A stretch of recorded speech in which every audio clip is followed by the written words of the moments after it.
Hello, hello. My name is April Malone, and I'm with Yes, I Work From Home, and this is the podcast. Today I have Dylan with me.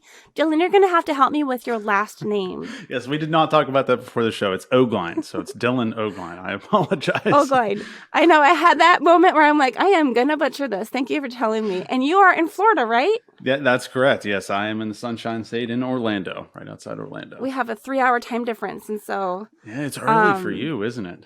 That's brutal. It's good for me because I can get this interview done before my children wake up to get ready for their online school. And today's an intense day for them because they have to turn in all their paperwork. Gotcha. So I'm going to spend my whole day like scanning my kindergartners, like coloring sheets and things like that. It's fun times. Hey, thanks for getting up so early and having me. So it's great to be here. It's great to have you. So I'm going to let you go ahead and introduce yourself. We don't know each other in person. We've just sat here chatting for 18 minutes. Yeah. Kind of to getting to know each other a little bit, but I'll let you go ahead and talk to us a little bit about what you do, but we're going to talk more about work from home and the stigma and such, and then you'll tell us all about your business. Gotcha. So Dylan Ogline's the name. I own a digital marketing agency called Ogline Digital. Work from home, have for, I'm 30, probably about 10 years or so. I also own an education company that I run under my personal name. Just my website's dylanogline.com. And with that, I teach people how to start and grow their own digital agency like the one that I have. That's the very short of what I do right now. So are you an employee of one and you own the other, or are you running both of them? I have been self-employed since I was 14. So okay. Yeah. Yes. I've only ever had one job for a company that I did not own. So, have you always worked from home, or did you ever do like your regular job? So when like shortly after I turned 18, the company I was involved with, we got an office. Like that was just the dream. It was like, oh man, I'd love to have an office and everything. Before that, it was, working at my parents' home and whatnot. And so then got an office and probably did that for a year or two, give or take, and absolutely hated my life. I hated everything about working from an office. It was terrible. Was it so much overhead? Like did you rent it? Yeah, it was a rent. It was a very nice office by all means. This was back before, this was like 2010. So this was before like co-working spaces were like a common thing. Like right. Who did that?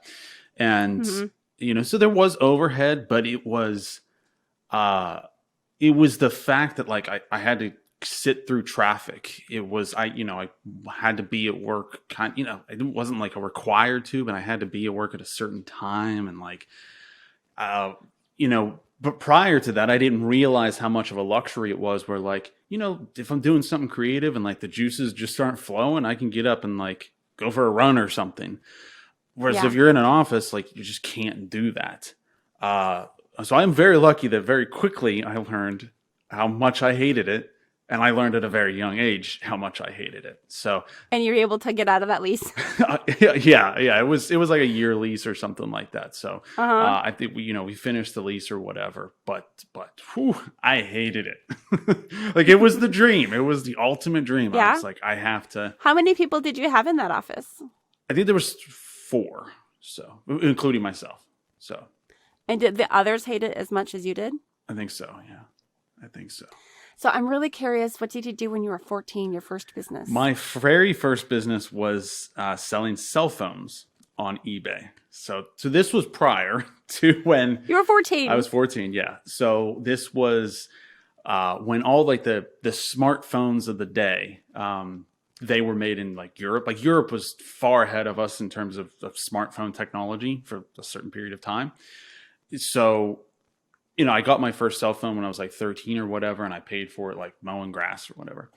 And I don't know where I found it, but like I saw one on the internet, like one of these fancy cell phones, and I was like, I gotta have it. I don't know how I found it or how I ended up doing it, but I ended up signing up for this like wholesaler's website where you could purchase at cost, not at cost, but like wholesale priced cell phones. Right. And somehow, some way, they approved my application. I must have lied about my age. I don't remember. Maybe they don't ask age because they weren't feel like they expecting did, though. 14-year-olds. I feel like they did. I don't remember. I don't Or maybe your remember. parents had to sign off on it. No, I know because like I was like, hey guys, I'm gonna start a cell phone business. So what it was is it was like say a $300 cell phone or whatever.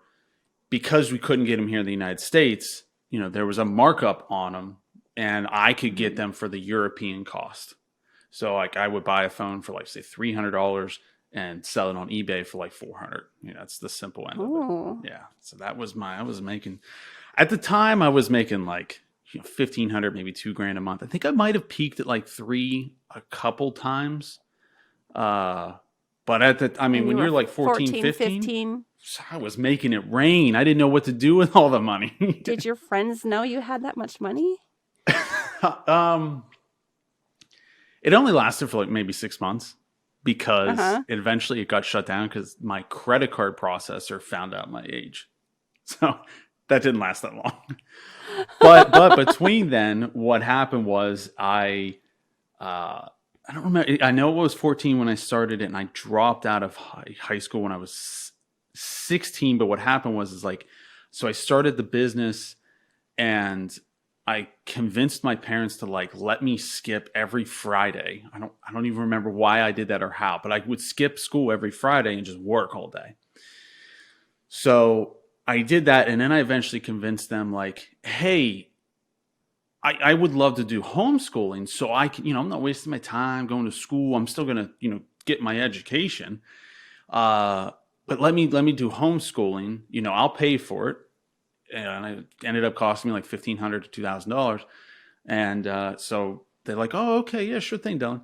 So I like you paid for your own curriculum? Yeah. At the time, this was like when this was the infancy of homeschooling.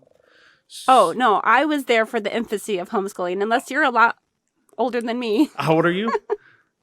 I'm 42, so I was doing way... homeschooling when... Yeah, I think my family started homeschooling us, like 1989. I was born in 1989. Yeah, so infancy, blah. Well, I see, like now kids like you can just decide to do homeschool and education. Like some schools, like they give you like a Mac or an iPad to do the education. Back then, it just depends on how you do it. Yeah. Yeah, like I had to pay the actual school. I had to buy the books and everything. So I convinced my parents to let me do that. And I never even opened a single book, never took a single test. And, it lasted like, a couple months. And then I was like, hey guys, can we just like ixnay this and I can just quit school? And I don't know why, but they let me. And, oh, wow. Yeah. So that's where it started. I'm curious. Did you ever go back and do like a GED or anything like that? When I was 17, I feel like I might've been 18. This was before, the Affordable Health Care Act. So I had to get my own health insurance. Mm-hmm. And it was through the SBA somehow, some way, like that's where I went to go get my policy, and they required you to have at least a college or high school equivalent. So I did go back. SBA Small Business Association? Small Business Administration. It's a government administration. Yeah. Okay. And I have no idea why, but they required you to have at least a GED. So I went back and I got my GED. Was that easy for you or hard? I got like 99th percentile in math and science and everything. And then I'm terrible. I'm a terrible writer. So I think I got like 60th percentile on that. But I didn't study for it or anything. Like I wasn't. It was enough to get you through. Yeah, I wasn't a bad student. I was just, I was very rebellious. And you were motivated in other ventures. Yeah, very much so. Wow. And then I'm just curious, did you ever go and do any studying beyond your GED? I've signed up for one college class, not to get a degree or anything, just because I don't even remember what it was. It was just like, I would like to do this. And I do think that I would like to, I do feel like education overall is changing. The world of education is changing. Right. But I do think I would like to go and take some college classes. I have no desire to get a degree, but I'm always trying to learn new things and get educated. So you can't see behind me. Well, if you're not interested even in the What was I that? said, you can't see behind me, but I got like a lot of books I read all the time. Oh yeah. So Yeah, I think that like during my or for my generation, we were always said, told you got to get like your 4-year degree to get a good job. hmm But I feel like there's definitely a trend now, people saying not necessarily, experience has a lot of weight hmm and obviously you've been successful in many things without that degree. You can audit a lot of classes. I think you can even access like MIT's classes yeah. online for free. hmm Like, I mean, there's a lot. If you're not looking for that grade or that degree, you could learn a ton. Oh, absolutely. Yeah, like I've signed up for like I think Harvard classes. Like Yeah. you can go and like get them for free. For me, I actually do I would like to just the challenge of actually Uh-huh. taking a class and just to see if it's different than just me going through the curriculum, you know. But Right. but again, I have no desire to get a degree or have fancy titles behind my name. And you're not feeling that you need one. Oh, absolutely not. No. I mentioned that I think education overall was changing. And Yeah. yeah, so I think there's a lot of value to it, but the world is changing. And Yeah, for so sure. absolutely. Let's talk about how you ended up working from home. So you never really worked a nine to five job for anyone else. hmm You've always been this small business owner or Self-employed. Yeah. entrepreneur. Talk about it. Let's hear. Uh, well, I mean, for me, it was the only job I ever had. It was working for somebody else. So I guess we'd start here. Is my girlfriend when I was like 14 or so? Her dad owned like the local racetrack, Mm-hmm. and I worked the cotton candy stand. And what I realized very quickly was I consider myself like an unemployable entrepreneur. Like I can't. I come in and somebody tells me, okay, do step 1, 2, 3, and I'm like, well, actually, it's more efficient to do step 3, 2, 1. I'm still getting the same result, and then they'd be like, no, you can't do that. I'm like, no, that does not roll with me. So yeah, that he actually ended up offering me the job when I was like 16 to run to manage the racetrack. I ended up turning it down because I was like, I don't want to work for somebody else. But no, for at that young age, I've very much so realized like this is not for me. I can't work for somebody else, and it's because it comes down to me like efficiency. A lot of people, if you're working for Mm-hmm. them, they're like, this is the way we do it, or this is the process. Mm-hmm.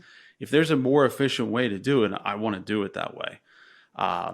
And I like the freedom that comes from being your own boss and owning your own Mm-hmm. business. I don't know how people do it the other way. I can say that much. I'm sure there are probably going to be young people who are listening hmm who are going to be like, but how did he make the money? So where did you go from running the cotton candy stand to, I mean, being self-employed? There was probably about 10 years of absolute misery. Yeah, I mean, there was, so after like the cell phone business got shut down, I bounced for literally like 10 or 12 years. It wasn't until like I was 26 where I actually started to get some momentum. I bounced all around, and I think that for me was the issue, is that I was always chasing the shiniest object, or if I could just start this business and make an extra couple $100 a month, like that would change everything for me. And I never got serious, even though I was working all the time. I never got serious and focused on one single business and one single product, one single niche. I never really focused on that stuff. So I bounced all around. I did web design. I talked about this yesterday in another interview where I started a Kindle publishing business. I took some program where the guy taught you how to like hire writers to for like $50 or whatever, this was Elance back in the day, to write the book, and then you chose certain keywords and got a cover made, and you never actually did the writing yourself, but you could push out like a book every day and sell them for like $3 a copy. And I was like, that's gonna be it. never made much money. I mean, maybe a couple $100 a month. But for me, there was always the background of I was fascinated with the idea of marketing. I started my first business when like Google Ads was just starting. Mm-hmm. So that kind of just like shook my world. I read a couple good books at the time. I don't remember any of them, but it just all hit me that like, man, this like whole digital marketing thing is just the most fascinating thing ever. So there was always that background of, always doing some kind of like digital agency work. And, I had 12 years of suffering and misery. And then eventually I finally got it to click. Yeah. So it was a lot of Oh my badness goodness. for a long time. Uh, do you have any advice for any young listeners who are like, I want to skip those 12 bad years? The advice would be, I would say two main things. The first is focus just on one business. If you have to have a job to pay bills or whatever, like that's fine. But then only do one business. If you have the luxury where you don't have to work a job, only do one business. Like just focus on one business and try to focus in as much as you possibly can. I'm going to give three things of advice. Second is Keep going. fail fast. Like you want to move as fast as possible. You're going to break things. Your first version of your product, your service, the first podcast you do, the first video you put out, it is all going to be terrible. And that's okay, because you're never going to get to that improvement to your second version and your third version and continuously improve until you actually put out the first version. So your product, your service, whatever it is, get it out as fast as you possibly can. That's advice number two. Advice number three would probably be, I like to say, be lean, mean, and scrappy. So, I talked about focusing, ruthlessly cut everything unnecessary. When I decided, I like telling this story, when I decided to just focus on my digital agency, it wasn't a digital agency. It was, I was kind of like an independent contractor. I would just build websites for people, or you needed a banner design. I was your guy. You needed a PowerPoint built. I was your guy. Like any of this like digital agency work. When I decided to do that, I was like, okay, I guess I need to get a website up, and then I need a name, and then I need a logo. And then because I got input from mentors, I was just like, no, I don't need any of those things. So I just ruthlessly moved forward at the leanest, meanest, scrappiest version of the business that it could be. And I mean, I had a 7-figure agency and I didn't even have a website until earlier this year. And the only reason I set up the website is because I have my training program, and I kind of needed to reference people back to that. That was it. That was the only reason. That would be my quick 3 pointers. So when you decided to go scrappy, how long did it take you to go from like, I just need momentum, I need to just push through, and, doesn't have to be perfect, to the 7-figure? Because I'm sure people are like, tell me more about that part. Sure. So it was a conversation that I had. Why I decided to just focus on the digital agency was I had a conversation with a long-term mentor of mine. This is probably October, November 2016, give or take. And my goal was just, man, if I could get to 6 figures, like just 6 figures, baby. Like if I could get there, I could actually like travel and like go on a vacation. Like prior to that, like I didn't even know what a vacation was. And, so let's call it October. By March, I hit 1923 was my average per week. It's weird. When I do my bookkeeping, I don't try to trick myself. So this is getting really technical here. I apologize, but I don't try to trick myself and to hit 6 figures in a year, you just have to hit $1,923 in a week, right? Well, if all of a sudden I get a check from a client for $2,000 one week, I'm not like, hey, I hit 6 figures, because what if the next 5 weeks I don't get any checks? Mm-hmm. So you have to have an average. Yeah. So for me at the time, I kept a spreadsheet that was like, how much revenue did I do each week? And I had my trailing 23-week average. because I'm obsessed with the number 23. That's it. And it's almost half a year. So it worked for me. And it was about March of 2017. So 6 months later that I hit that 1923 average. 2017. I'm curious. Oh, go ahead. If you have, I'm just curious if you have that number 1923. Do you have the $1 million number? How much do you have to earn? I think it's 19,230. I don't have that spreadsheet anymore. I eventually got to the point where I'm like, okay, I changed my goals. But at the time, it was just like, dude, I just want to hit 6 figures. And I think 2017, we might have done like maybe 300, 400, maybe a little bit more than that. But 2018, we did 7 figures. So wow, that's awesome. But for me going back, I talked about like setting up the logo and the website and everything like that. I was just, there were so many projects that I was working on where it was like, you have to, get it perfect. That first version, I was so obsessed with it being perfect that like so many projects I was working on never even got that first version out. There was one of the things I was working on was like a job board. I don't know why. It was just an idea I had. And it was like this job board where like each individual city, there would be like, I don't even remember what the name was, like jobspittsburgh.com, jobsorlando.com. Again, I have no idea why that was my genius idea. But I worked on that for like 5 years and it never even launched because I was always like, I got to build the perfect website and there's got to be the perfect logo and all these different things. And dude, I'm telling you, none of that matters. Don't do it. Just get the first version out yesterday. Even to get this podcast rolling, I was spinning my wheels I had the idea for well over a year. And then in June, I decided I wanted to have this podcast like now, like in 2 weeks. And 4 months later, I finally was able to publish my first episode. And looking back, I wish I would have just done it in June. I didn't have to have all these things in place. Yeah. Exactly. Yeah. So, I mean, this is not, this is not going to be the core of my business. This is a way for me to, make connections and, basically provide people's stories, so that people don't feel alone when they're working from home. But yeah, everything, I listen to a lady, Grace Lever, and she always says, just massive imperfect action. Just go. I love that. That's good. And it doesn't have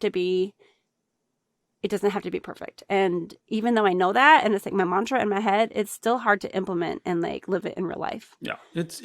I'm always battling it because I'm a perfectionist. So that is, I would say, my biggest flaw because it has held me back so much in my life being a perfectionist. I'm constantly battling it. It's not like I've gotten over it. I just learned the lesson and I can reference that and be like, okay, stop because you're being an idiot. Look at what you did before. Just don't be a perfectionist. So when you were working and building this business from your 6 to 7 figure and you barely even knew what a vacation was, at what point did you feel like you had we didn't talk about how many hours you were working to get to that point. I'd like to hear about how many hours you were working and are working now. And then what is your vacation life like now? Got it. Well, right. I'll answer that last one first. Right now, the vacation life sucks because I can't go anywhere. Right now, yeah. Yeah, I haven't been out of the country in over a year. This year, I've only gone, I live in Orlando and I have family in Pennsylvania. I think I've gone up there 2 or 3 times. And then once I went to Colorado just to hike in the mountains. And I'm trying to be safe. Obviously we can still travel in the United States, and trying to be as safe as possible. I got elderly parents. If they ever hear that, they're going to be angry. They're like in their 60s. They're like, we're not elderly.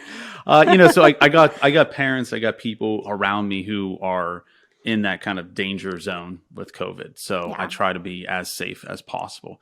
So as far as hours, going back, I never really tracked the number of hours I work. I think, a lot, a lot. Like that's all I did was work, to build the business and to get it going. But there's a lot of, what's the saying? Like you never if you love what you do, you never work a day in your life or something like that. There's a lot of truth to that. Like I love, especially now, I love what I do. It never feels like work. I'm passionate to get in here and, and grind away. But now I have the flexibility and the freedom where, we were talking before the show where, my girlfriend's like, hey, there's this like fun thing you want to do, it's 2 hours away, tomorrow. I know tomorrow's Saturday, but, some random day, it's like, yeah, sure, let's just go do it. And I don't have that obligation. I think for me, if you don't work in life, life's going to be boring. You have to have something you're passionate about, some project you're working on. Doesn't necessarily have to do with money, just something you're working on. And the freedom for me now, I have the freedom to work on when I want, on what I want, where I want, kind of where I want. Now the world's a little bit different, but prior to COVID, it was where I want. Does that answer that? What about clients? Like, do they dictate when you have deadlines and things? Like, do you have to meet their needs and just push to the end until you're done? Or so I have the work we do now is digital ad management. So we're basically managing ads for Facebook and Google ads. This is the sum of it for our clients. So sometimes we will do a website, like if their website's terrible and we need to redo that. So sometimes we will do that. But I never really have any kind of deadlines or anything like that. Plus I've gotten to the point where I focused on operations for a while. And now I have an incredible team in place where if the business, we were talking before the show about like the 4-hour work week lifestyle. If my business requires, the agency requires, 3 hours, 2 hours of work a week, that's probably putting it pretty high. I still every day, like kind of my morning routine is, I get on and I check everything like in my first hour while I'm drinking my green juice, which we talked about before the show. And show us the green juice. Hey, you know what? I will advertise my green juice. My girlfriend made this. Thank you. Thank you, baby. It's, so she uses not one of the fast moving ones. It's one of the ones that just grinds up the fruits and vegetables. Do you know what I'm talking about? Oh, I don't think I have that one. Oh, man, she's going to yell at me when she knows that I didn't know what it was called. It's not like a Ninja? No, it's not. Maybe. I don't know. Don't ask me. You know what? I didn't make it. I just use an old blend. Well, a blender that my mom gave me. Yeah, so this is not made in a blender, but it's, apples and celery, green, kale, spinach, ginger. Absolutely delicious. Absolutely love it. So, but man, we might need to get that recipe. Yes, it is so good. And it's got everything you need in it. And, but for me, I wake up, I have, I could talk about my morning routine if you wanted to, but go for it. We'll get back to the other stuff. Yeah, I mean, hey, you set the standard here and what you want to talk about. But tell us about the juice. So I wake up. End of routine. And I actually think this is important, especially for people that are working at home.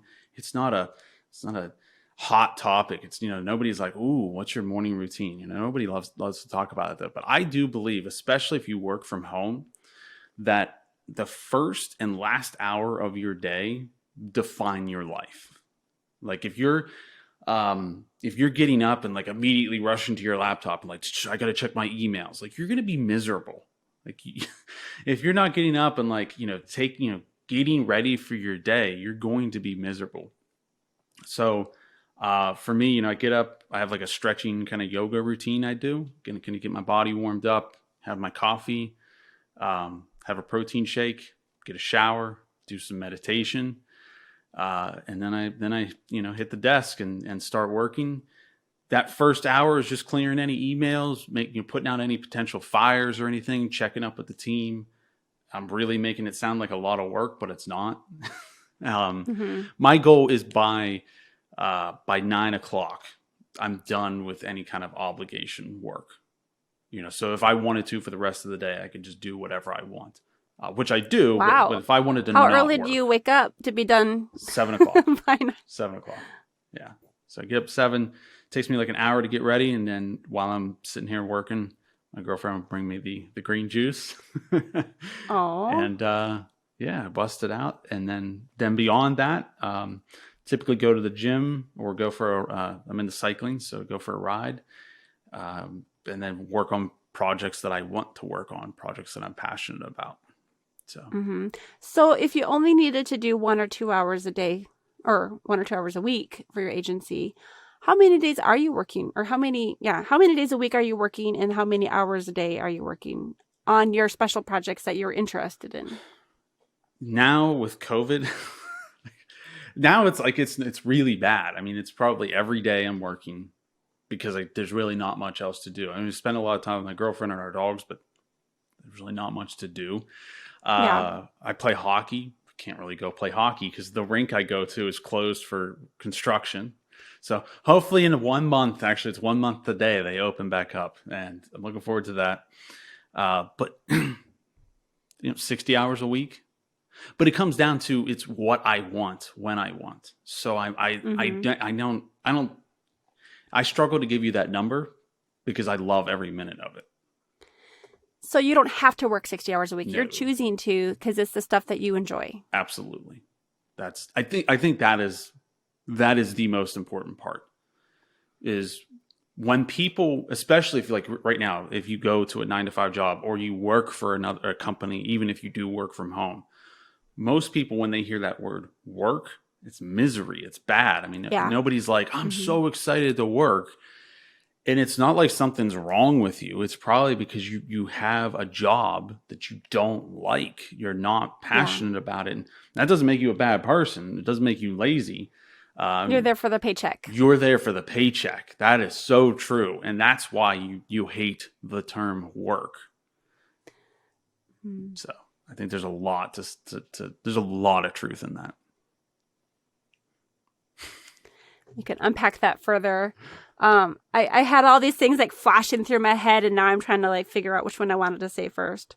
I had an opportunity, and I've talked about this before, and like when I've done my own story, but I had an opportunity when I left a job that was I was good at it, Mm-hmm. but it was a desk job that I never wanted. I didn't like search out to be that. I was doing medical transcription. I Oh, was good at it. I had benefits, and there are things that come like when your husband is putting himself through grad school.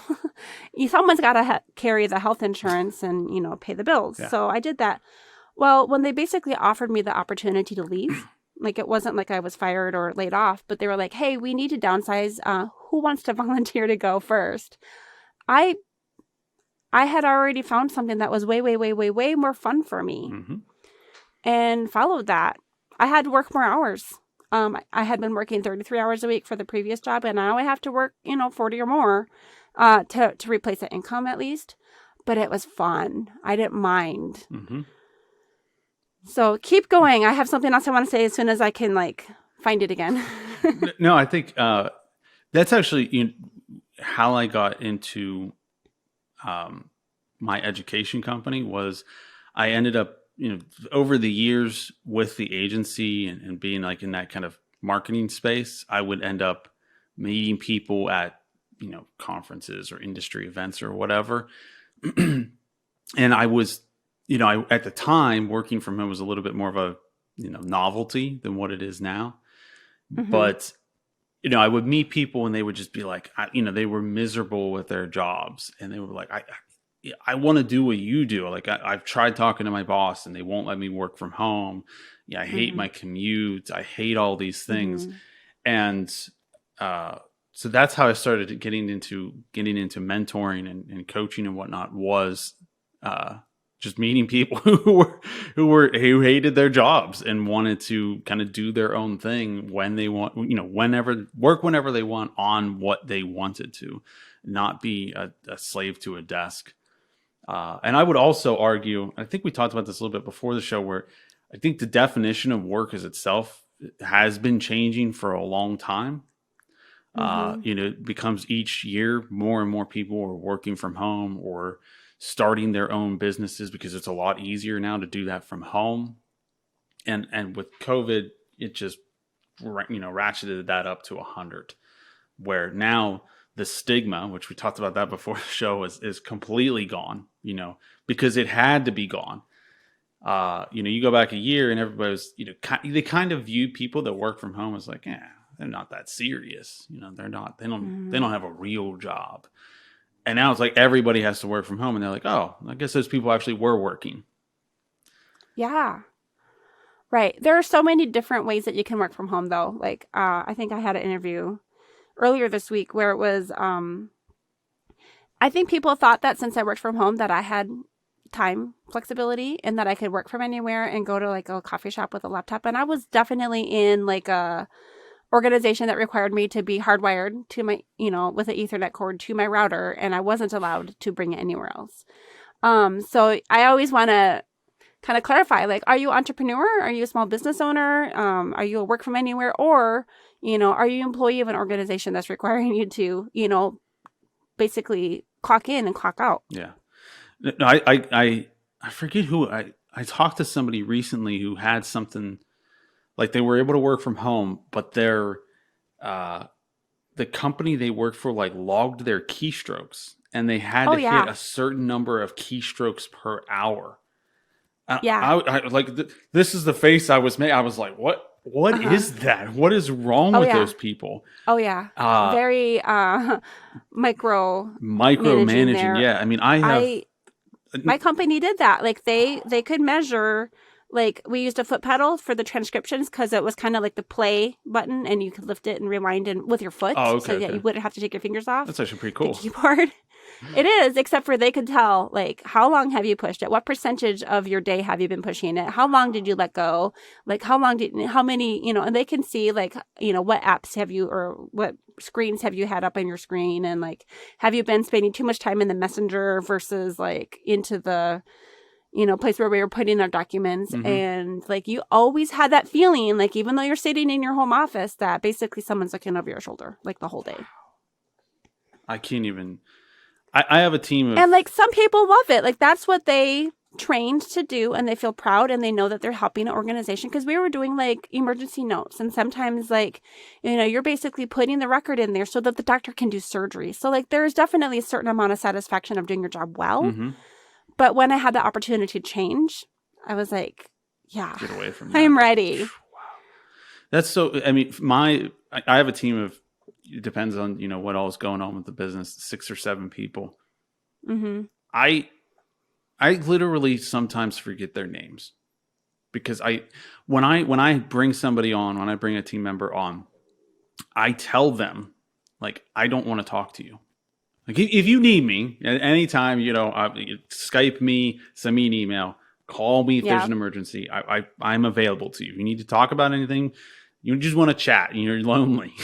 I'm there for you, but my ideal situation with my team members is to put them in a position where they can do their jobs.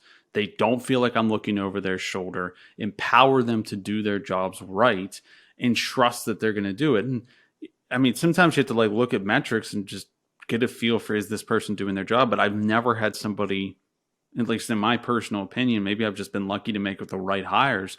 I've never had somebody where I was like, oh, I need to start logging their keystrokes. It's empower people to make the right decision and do the work, and they probably will. Mm-hmm. I talked with someone earlier this week as well. It probably, when this episode goes live, it probably would have been like from last week, Jonas.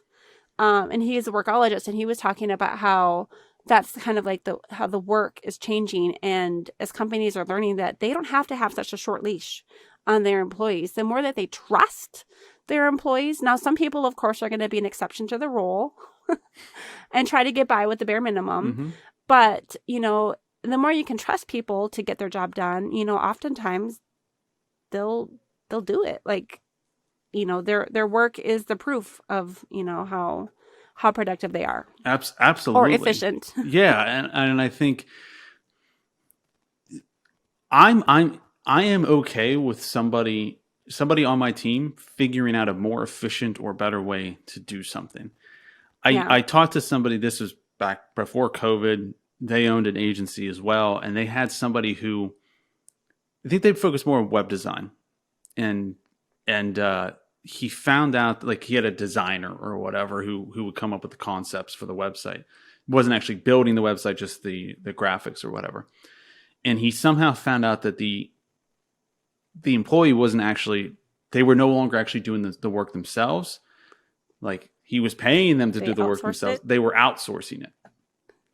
So the person would basically just wasn't even, they weren't even working. They were, just delivering somebody else's work, and that person was getting paid less, like say a quarter of what they were getting paid. And I was like, did you notice the work go down in quality? He's like, no, I mean, it was still good work. That was the problem. And I'm like, so what are you complaining about? What does it matter if the person is still delivering good quality stuff? In that particular case, it's a design. What does it matter if it's somebody else, if they're subbing it out? It doesn't matter. Now, if the quality drops, there's a lot to say about that. But if the quality stays the same or even goes up, who cares? He ended up firing that person. And in some industries that works. Oh, he fired him? Yeah, he got rid of the guy because he didn't feel like he could trust them, I guess. Oh. Which there is something to say about that, But like when I bring somebody on, I tell them stuff like that. I'm like, I want you to figure out the most efficient way to do your job. So, you get paid by the hour, but if you find a more efficient way, I don't want you to feel like I have to log in, during a certain time period or whatever. I'll increase your pay. It's just like, get this job done. If it needs to be 1 hour a day instead of 10 hours a day, and you can figure out a way to do it that much more efficient and deliver the same results, then do it. All I care about is that the work gets done at the end of the day. That's pretty amazing. I'm thinking of like, there could be a few places, like maybe some industries that would work better in than others. Like, again, I was in the medical industry, so like confidentiality was a big deal. And I know someone right now who is transcribing medical not interviews. They're confidential interviews, and she can't outsource it because, there's that. You can't breach that. But yeah, I can see that being something. We were talking about work being something that you enjoy, and so you don't really mind doing the 60-hour thing. And this is what I was forgetting that I was going to say earlier. So my kids are really into Minecraft. I have a 8-year-old and I have a 5-year-old who's into it now too. 5, 8, and 9. And on the weekend, like if they had all of their jobs done or their room was clean and their homework had been, done for the week, they just want to play Minecraft like all weekend. I'm getting a tickle here. They just want to play Minecraft all week or all weekend. And they're always like, Mom, do you want us to teach you how to play? And they have other games too. Yeah. We got a Switch last year for Christmas, I think. But they're like, Mom, we can teach you this is how you do the controllers. And my son is like drawing me a diagram. And I'm like, thanks, honey. But actually, I'm really interested in what I can see you building your stuff and I'll watch you. But I'm really interested in what I'm doing. And what I'm doing is I'm researching, how to have a podcast. And even though it's technically work, it's basically my hobby also. Yeah.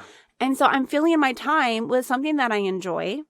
It's not drudgery to me. I could be I could take over the TV and, play Minecraft. I'm like, do you really want me to take your turn? But like, I'm with the family. Like, this is just when I'm like hanging out on the couch in the living room and everyone's there. I might just be like reading transcripts from someone else's podcast or, I don't know, just something. And to me, it's still enjoyable. Yeah. Yeah. And I can't imagine. And it doesn't feel like work, probably. It's you're passionate about it. And yeah, doing it any other way, I couldn't imagine. Could not imagine, for sure. Let's talk about equipment for a minute. I think that we maybe like left a few threads of this conversation like loose somewhere, but let's talk about equipment. You told me that you love your AirPods. I said it. Yes, I was going to say earpods again. Yeah. What did you have before? Before these, I had the Bose, not Bose, Beats, like kind of the ones on a string. I don't know what they were called. Yeah. Yeah, I had those. I think more important. So first off, the AirPods, these are the AirPods Pro or something like that. I'm not very much. So it has the noise canceling, which is just life-changing. I have that, and probably the other piece of equipment would be Of course, my Mac. I got to mention that. Like, if you're on PC, what is wrong with you?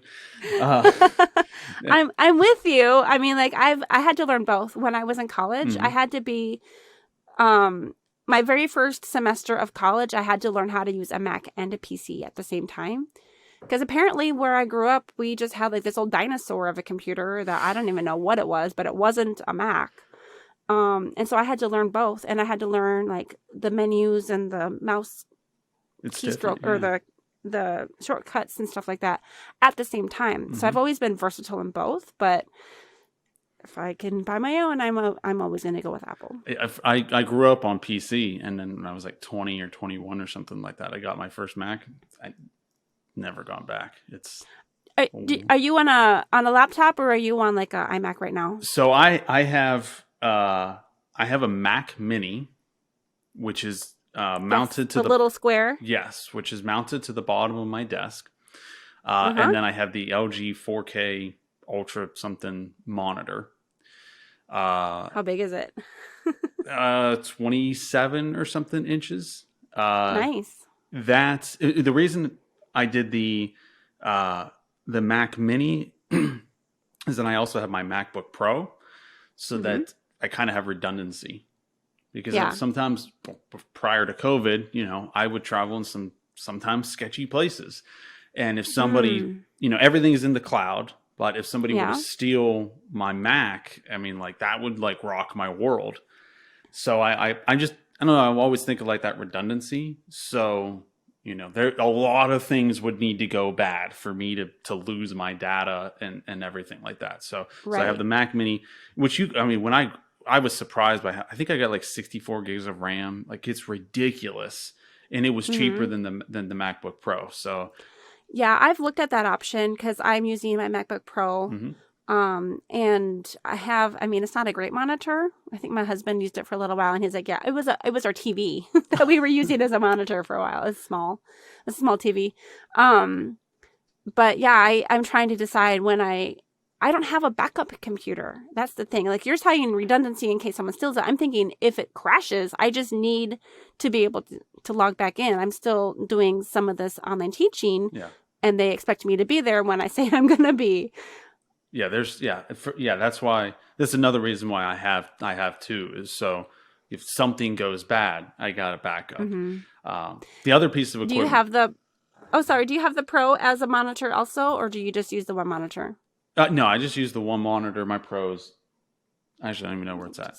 Over there somewhere. It's sitting somewhere behind me. But no, I never use that unless I'm leaving the office, to Okay. go do something. The other thing we talked about prior to the show is I have a fully standing desk. That's the brand, Yes. Fully.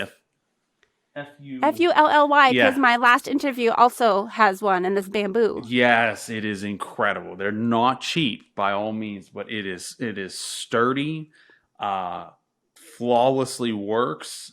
Absolutely love it. Right now I'm sitting because, I did a couple interviews where I was standing, and I found like I move around, so like my voice would like be back here. So I was like, okay, I got to sit for interviews.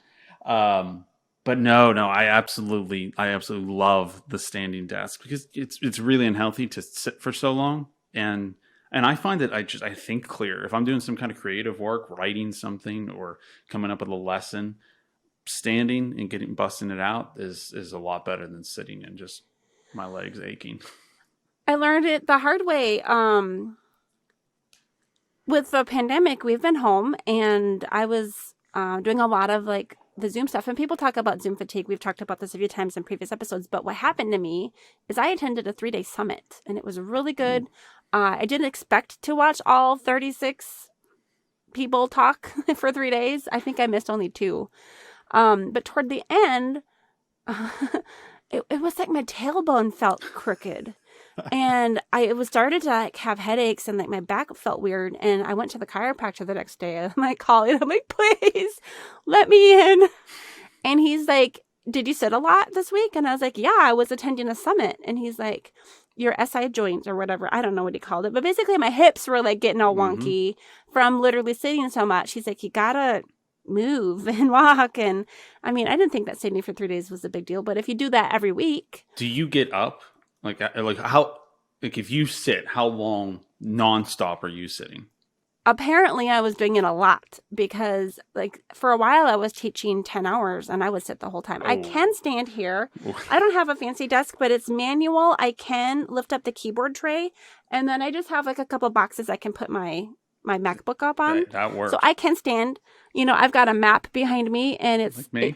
I actually got like it's on a photographer stand, and so it goes all the way to the top of the ceiling if I want it to. So I did that on purpose. Actually, usually if I'm sitting, it's a problem because the bottom of the map shows because I intended to be able to stand up more than I do. Mm-hmm. Now that my chiropractor has had a few words with me about, you know, these habits of mine, I'm actually going over to my husband's desk, like when he's not at it, because a lot of times I'm working into the evening. Like I'll be with the kids all day while they're at school, helping them get their assignments and get logged in and all those things while my husband's doing his day job from home currently.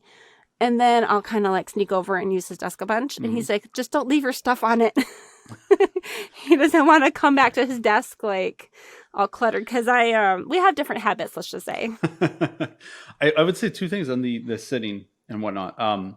First is I use an app called Howler Timer, like a wolf howling. There is a paid version. I think I just have the free version. Yeah. And what it does, it's just like a timer, obviously, but you can set it and then it counts down and then this wolf howls. That's what it does. But I'll set it for an hour, and when it howls, I get up. Like if I'm in the middle of like, typing an email, a podcast interview. Well, yeah, like right now I don't have it running, but yeah, if I'm not in the middle of something like that, I will get up and go get some water or do some stretching or something like that. Like every hour, if I am sitting, I will use that app religiously. The other thing is buy a really good chair. Like I have one of is it Herman Miller Aeron chairs? I probably just really butchered that. We'll need to get the link for that so that I can have that. Yeah, you know what? We're going to put that in the show notes. I'm using a really nice chair that's probably like 30 years old. It was really nice 20 or 30 years ago. Hey, whenever I told the story of talking to that mentor in 2016, I went downstairs that night in my freezing basement office, and I did not have a chair. I sat on a bucket of drywall compound. That was what I sat on. Did you put like a pad on it? No, I didn't have one. Like it was painful. It sucked. It was terrible. But that's where I was. So you don't buy the $1,000 Aeron chair. I really hope it's called an Aeron chair. I'm going to make a fool out of myself. But yeah, you don't buy that right away. No, you suffer through the bucket until you can. Bucket. So. Wow, was that in your parents' basement? The house that I lived in at that time, I bought my parents' house. So it's a long story, but when I was 19, might have been 18, 19, I bought my first house, and then several years later, so it was in Florida. I'm condensing I'm trying to make this a short story. I'm really interested in the story, so just tell me as much as you want. So yeah, I ended up buying my house when I was my first house when I was 19. I'm from Pennsylvania. Moved to Florida when I was 19, and so your parents were back in Pennsylvania. Not now. So they were at the time. Yeah. So no, they moved down too. They moved. Okay. They moved down to Florida as well, like at the same time. So 5 or so years later, my parents are starting to get old. Like they have all kinds of health issues. They have this, big house in Pennsylvania. It's old. The property taxes are just stupid. And I at the time, my girlfriend was like, hey, we should be closer to family up in Pennsylvania. So we were like, okay, well, I came to them the idea. I was like, I know you guys are trying to get out of that house. I can't really afford it, but I'll buy that house from you and you buy my house from me. That's basically what happened. Yep. Did you guys switch the Orlando, Pennsylvania location? At the time, I didn't live in Orlando. I lived in on the beach area in a town called Melbourne, Florida. Okay. But literally, like, I packed up a massive Penske truck, drove that truck to Pennsylvania, unloaded my stuff and loaded their stuff and drove it back down. And Oh then my unloaded their goodness. stuff and then got my car and drove out. There's a lot of driving that week. Wow. Yeah, so that's and it was an And a old lot of packing house. and unpacking. Yeah, it was an old house. It was little no insulation. It was freezing in the basement. There was no heat in the basement, so it was I'm curious brutal. what city that was in. The old house in Pennsylvania, a Yeah. small little farming town called Somerset. So my husband actually went to college in I think it was Lakeland Lakeland, Florida? near Orlando. Yeah, Yeah. yeah, that's like And then southwest. after that, he and a bunch of friends moved to Pennsylvania, but they lived closer to like the Oil City area. So when you're talking about houses, big old houses, there's some big old like I think oil houses. Oh. Yeah, there's some big houses back there. Is that eastern Pennsylvania? Western, not too far. I think it's north of Pittsburgh. Oh, I've never heard of it.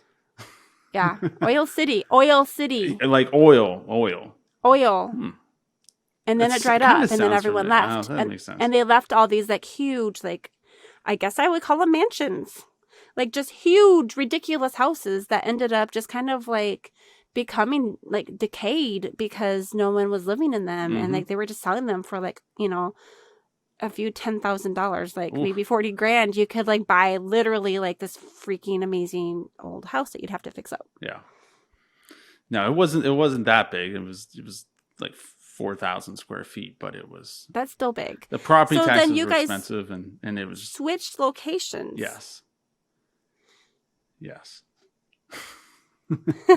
Yeah. So that's how I ended up back there, and now I'm back and actually what happened was I moved there in 2015, renovated the house and fixed it all up, and then this is the first time I've actually talked about this on a podcast. And in last year, November 12th, last year, me and my girlfriend, we took our two dogs, got in an RV. We realized traveling became a big part of our lives. And we realized like, we've never actually kind of seen our own country a lot. So bought a motorhome, and because I can do that and I can still work. And we're driving west. We left in October, and we're just heading west, and with no real aim. And on November 12th, our house burnt down in the middle of the night. Yeah. Wait, what day did you leave? October 21st. I know the dates because obviously it was like a dramatic life event. Oh my goodness. Yeah, it was. So you were far away. Yeah. Long story short, our dog got hurt in Arkansas. She like cut up her foot or whatever. So I mean, she's okay. But we ended up we couldn't move. Like the vet recommended, this was like 2 weeks into our trip or whatever. The vet recommended that we not move. Like we try to keep her stationary. And at the time it was starting to get cold. We were in Arkansas. We were going through like some parks or whatever, national park, or it wasn't national parks, state parks, whatever. And, it was starting to get cold. And we're like, well, we can't move really. So I'm like, we're driving south. So we ended up in Austin, Texas, for like 2 weeks, which I was so excited to, travel around Austin. And, I don't know, we were maybe there for a week or so. And then randomly, November 12th, the middle of the night, I get this call from, ADT security, and that was that. But luckily it ended up being, it was traumatic, terrible. Could they salvage anything? No, the whole house was, it was this 4,000 square foot brick. And you had just renovated the whole thing? I put a lot of money into it. I had done a lot of work myself. I actually liked to do it. It was kind of a hobby. We hadn't 100% finished all the renovations, and, but yeah, it was like our dream kind of project home. And, but luckily, to this day, I still say we're the lucky ones because, we just lost possessions. My dogs were with us. Nobody got hurt.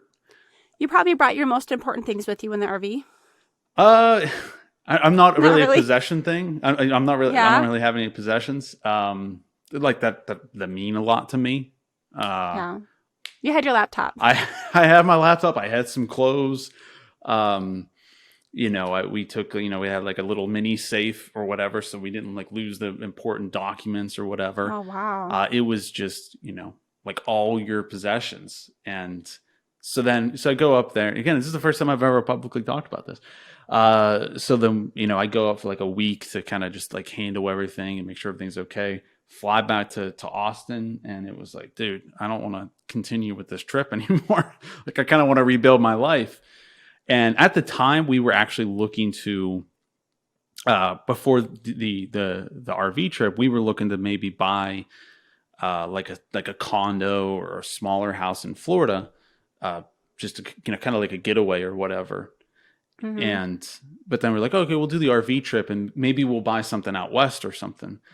So the fire happens, and I'm like, dude, I just want to rebuild my life. We can't take an RV back to Pennsylvania because they'll freeze. So I was like, well, we were talking about Florida. I guess we're heading to Florida. So So you never went very far west. You got to Texas, and then you came back to Florida? Yes. Yeah. We never, I mean, we had so many, ideas. It was like, oh, Grand Canyon, we're going to go through all this. And, yeah. So then we came back here, or came to Florida, rented a house, and then we were able to buy a new one. But once COVID's over, I'm gonna get another RV, and we're gonna finish that trip. So, right, good gravy. That's an intense story. Thank you for sharing. Oh, publicly for the first time. No, I think it's put a lot of things in perspective, because it happened in the middle of the night. So I mean, no, they weren't able to determine a cause. So, you don't know, was it smoldering or whatever, or was it, what if we had been there? Right. So I look at it and I'm blessed. I'm lucky. Nobody got hurt. My dogs are okay. My girlfriend's okay. Like, nobody. So we're the lucky ones. So did your business change after that? No, I mean, like, to this day, I haven't told anybody on my team because they didn't even know.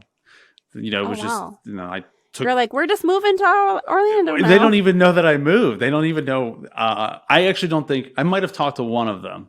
I might have talked to one of them about, like, oh, I'm in Orlando because we were talking about COVID or something. And I'm like, yeah, it's really bad here in Orlando. Well, other than that, they don't even know. I think my background might have changed on Zoom calls. And they were like, oh, you got a nice office now. Thank you. Yeah. Okay. Well, see, I just tell everybody everything. So I can't even imagine holding in a story like that for so long. So thank you. Well, it's not holding it in. It's never kind of brought it up, I guess. Yeah. Yeah. Okay. So if people want to work with you or are curious more about what you do, now that we've heard all of this, how can we find you? Sure. Well, if you're looking for, actually, we're not accepting any clients for Ogline Digital, but my agency website is oglinedigital.com. Probably going to be in the show notes. And then my personal website is dylanogline.com, just my name. And in there they can sign up for the waiting list to join my newest version of my agency program. You were talking about like an educational thing. Is that the agency program? Yeah. So it's there is an LLC, but it's ran under my personal name, dylanogline.com. The program, the newest version of the program is called Agency 2.0. My goal is to be able to take, anybody, a soccer, I use the example of soccer mom, or you mentioned, somebody who's younger, who's in college or whatever, or somebody who's just got unemployed, knows nothing about digital marketing, knows nothing about starting their own business. They're like, I hate my job, whatever. My goal is to be able to take that person, and by the end of the program, they have everything in place, everything they need to build a 6-figure digital agency. That is the goal. And whereabouts is this going to be, like 2021, or when will you possibly be opening those doors again? So we haven't talked about my education journey, but that's fine. But right now, Agency 2.0, my goal is to kind of get that out by the end of the year. Okay. It's my third version of an agency program. I already have students in my previous versions. But I've kind of been learning, I talked about minimal viable product and things like that, and just getting things out there into the marketplace. That was my previous versions of the program. programs, I should say. Got it. Well, goodness. Thank you so much, Dylan. I've really enjoyed this chat. I told we talked about it ahead of time. He's like, "So how long are your podcasts, Oh generally wow, running?" we've And I was gone a like, "Well, while. it's supposed to be 45 minutes, but lately the trend has been we blew past that hour further than we have in the past. So setting new records here. I talk a lot. That happens all the time with me. I apologize. I love it. So, It's like if you get into a groove, definitely just run with it. It doesn't have to be awkward or painful. So, all right. Well, let's say goodbyes. And do you have any final words you'd like to share? Like, what advice would you give to people who are just getting started in working from home or who are looking to maybe change their situation? my final words of advice. I'll finish with this kind of in that direction. For me, it's not about just necessarily working from home. It's about time freedom. Yeah. Prior to COVID, traveling was just a massive, massive factor to me. I gave an interview recently where this was a print interview, and they asked me a question like this. And I had a younger guy I was mentoring. This is probably about, I don't know, 2 years ago now. I don't know. I lose track of time. And he wants, he works, he's like 18, 19 years old, and he works like a dead end job at like fast food. Like, hates his job, absolutely hates it. And he's like seen my lifestyle or whatever. And he's like, man, I would love to have that. I would love to be able to travel the world. I don't, he's from a small town. He's like, I actually want to get out into the world. Mm-hmm. And he asked me, is it as cool as it seems or whatever? And I'm like, you know what, man, to tell you the truth, it's not, however cool you imagine it'll be to be standing, to have the freedom to, you're standing there looking out at a city and you have a month, 2 months, an unlimited amount of time to explore it and do what you want. The vision you have right now of how cool and how amazing and how life-changing that is so, so, so far wrong. You have no idea just how amazing it is. No matter how high your expectations are, they are not high enough to actually how amazing it is. So of course that has to do with the traveling and being able to go and see the world and whatnot. But I think a lot of working from home is similar to like that kind of freedom. And to me that freedom, however, if you are not now already working from home and have your own business or can work whenever you want on whatever you want, if your goal is that and you have this expectation in your head, your expectation is way too low, no matter how high your expectation is. It is absolutely incredible how good, how amazing and freeing it feels. As cliched as that sounds. No, I love it. I haven't experienced that lifestyle because I have worked, hourly jobs and, kind of been bound to my home office and, we have kids. Yeah. So we don't, they have school. We could take them out and homeschool, and maybe this year that will happen based on how things are going with the pandemic. But who knows? Yeah, who knows? But it is interesting to think about that. Like that's the kind of a shift that I'm making more towards, those freedoms. I'm hoping. Yeah, you'll get there. As far as the family, I know that was supposed to be the last question. There is Do you have you read The 4 Hour Work Week by Tim Ferriss? Yeah. If you follow his blog or something like that, there is some, I'm butchering the story. There's some guy who, it's like one of his case studies, like a 4 Hour Work Week case study. And it's this family of like 5 or 6. And the guy created his own, digital business or whatever. It was on an agency. I think it had like to do with music education or something like that. And him and his like 5 kids, or probably 3 or 4 kids, their whole family, they travel around the world. They're all homeschooled. He's spending a ton of time with his kids. I don't have any kids yet, but like to me, that's the goal, is to be able to show your kids the world and, have this certain curiosity that goes into your life instead of this dread of getting up every day and doing the same thing. curiosity is a very good fuel for the soul. Yeah. So Yeah. All right. Well, let's call it. I could keep going. I could. May as well. Maybe another episode. I have more questions. Maybe we'll have to do part 2 another time. Yeah, absolutely. Absolutely. So. Well, thank you, Dylan. This is April Malone with Yes, I Work From Home with Dylan Ogline. You got it. Did I get it? Yes. Okay. Thank you so much. Take Thanks care. for having me. Thanks. Bye. Bye-bye.